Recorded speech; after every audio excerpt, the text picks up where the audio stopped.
Vamos falar agora um pouco sobre a ação do sistema nervoso autônomo no sistema cardiovascular. O sistema nervoso autônomo, ele é composto por duas divisões principais, a simpática e a parasimpática, que elas operam juntas de forma coordenada para regular as funções involuntárias do organismo e manter a homeostasia, que seria o equilíbrio. O sistema nervoso autônomo simpático tem como função principal preparar o corpo para lidar com situações de estresse, perigo ou esforço físico. Ele faz isso mobilizando rapidamente os recursos do organismo para aumentar a vigília, força e resistência em momentos críticos para o nosso organismo. Quando uma pessoa é exposta a uma situação estressante, por exemplo, o sistema nervoso simpático ele é fortemente ativado em uma resposta conhecida como luta ou fuga, que inclui o aumento da pressão arterial, do fluxo sanguíneo para os músculos que vão ser necessários para esse processo de luta ou fuga e também aumenta o nosso grau de alerta.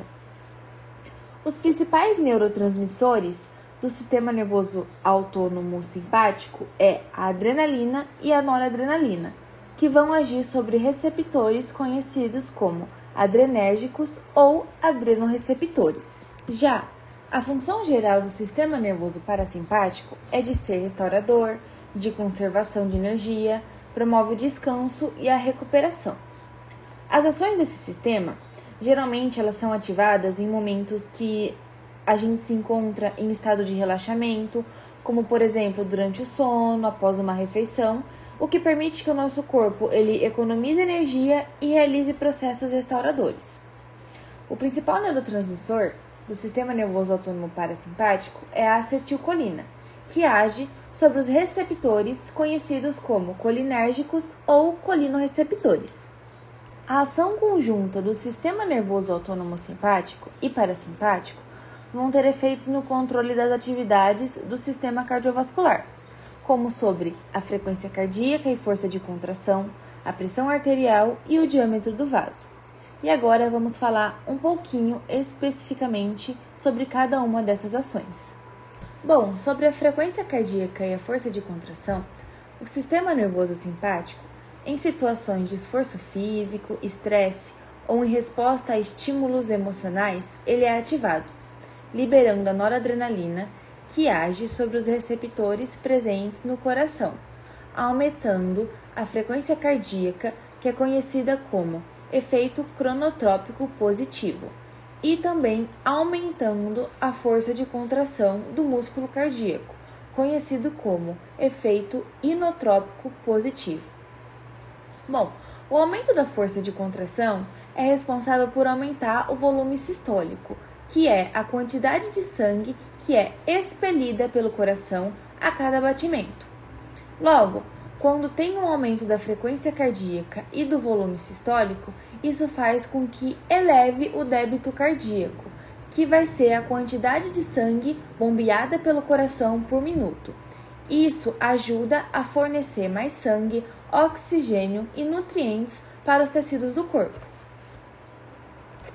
Agora, em condições de repouso, o ramo parasimpático, através do nervo vago, ele vai liberar a acetilcolina, que atua no receptor muscarínico e diminui a frequência cardíaca, que tem a denominação de efeito cronotrópico negativo.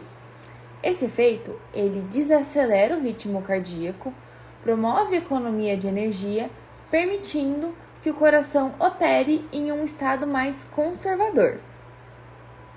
Já na regulação da pressão arterial, o simpático promove a liberação de neurotransmissores como a noradrenalina, que vai agir sobre os receptores presentes nas paredes dos vasos sanguíneos, como por exemplo nas artérias, e isso causa a vasoconstrição. Essa vasoconstrição, ela diminui o diâmetro dos vasos, e isso é responsável por aumentar a resistência ao fluxo sanguíneo presente dentro desse vaso. E como consequência, isso faz com que tenha uma elevação da pressão arterial. O ramo parasimpático atua em momentos de repouso e relaxamento, promovendo uma redução da pressão arterial. Ele libera acetilcolina e diminui a frequência cardíaca.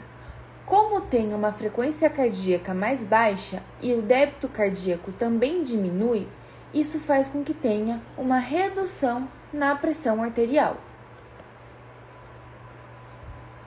Bom, o sistema nervoso autônomo também regula a pressão arterial por meio de reflexos rápidos, como por exemplo o reflexo barorreceptor. Os barorreceptores são receptores que ficam localizados nas paredes das artérias, como a carótida e o arco aórtico, e eles percebem a mudança na pressão arterial através do estiramento da parede do vaso. Em um momento que se tenha o aumento da pressão arterial, esses receptores eles enviam impulsos ao cérebro que, em resposta, reduz, por exemplo, a atividade simpática e aumenta a atividade parasimpática. Isso promove a diminuição da pressão arterial. Da mesma forma, pensando o inverso, quando a pressão arterial cai, o reflexo barorreceptor ativa o simpático para elevar essa pressão arterial novamente. E dessa forma, esses dois sistemas atuam na regulação da pressão arterial. E por fim, o efeito do sistema nervoso autônomo sobre o diâmetro vascular. O simpático, em situações de estresse, com a sua ativação, ele vai atuar em receptores alfa-1, realizando vasoconstrição periférica. Isso diminui o fluxo sanguíneo para os órgãos que não são essenciais para a luta e fuga.